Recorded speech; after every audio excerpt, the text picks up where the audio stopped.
A Hellmouth, or the jaws of hell, is the entrance to hell envisaged as the gaping mouth of a huge monster, an image which first appeared in Anglo-Saxon art and then spread all over Europe.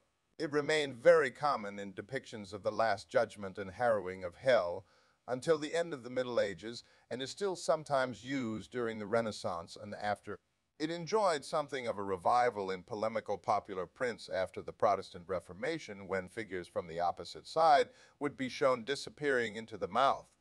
A notable late appearance is in the two versions of a painting by El Greco of about 1578. Political cartoons still showed Napoleon leading his troops into one. Medieval theater often had a hellmouth prop or mechanical device which was used to attempt to scare the audience by vividly dramatizing an entrance to hell. These seem often to have featured a battlemented castle entrance in painting usually associated with heaven. The oldest example of an animal hellmouth known to Mayor Shapiro was an ivory carving of C-800 in the Victoria and Albert Museum, and he says most examples before the 12th century are English. Many show the harrowing of hell, which appealed to Anglo-Saxon taste as a successful military raid by Christ. Shapiro speculates that the image may have drawn from the pagan myth of the crack of doom, with the mouth that of the wolf monster Fenrir, slain by Vidar, who is used as a symbol of Christ on the Gosforth cross, and other pieces of Anglo-Scandinavian art. In the assimilation of Christianized Viking populations in northern England, the church was surprisingly ready to allow the association of pagan mythological images with Christian ones. In hogback grave markers, for example, in the Anglo-Saxon Vercelli homilies, 446, Satan is likened to a dragon, swallowing the damned.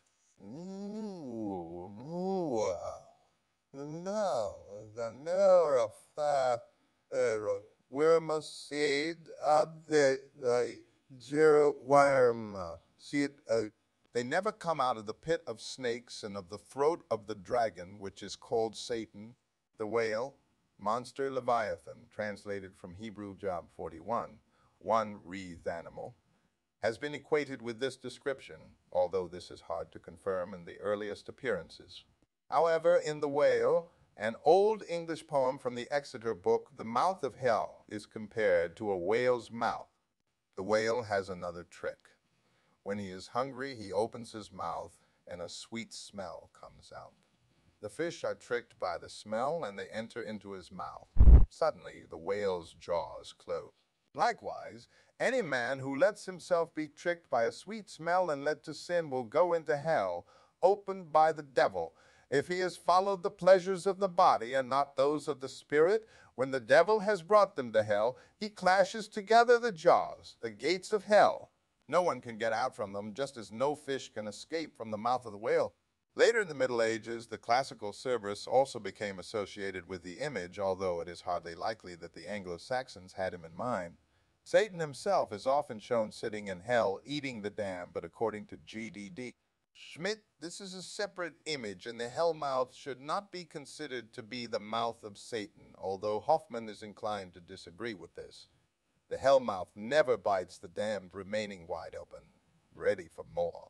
In general, the motif had fallen from favor in Italy and the Netherlands by the late 14th century, and is rarely seen in the many Last Judgments in early Netherlandish painting, but in late medieval works by Hieronymus Bosch and his followers, where the wide interior of hell is shown, there is often a hellmouth leading to some special compartment.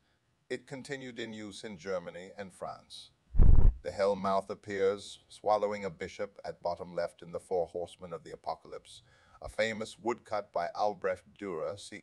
1497-98,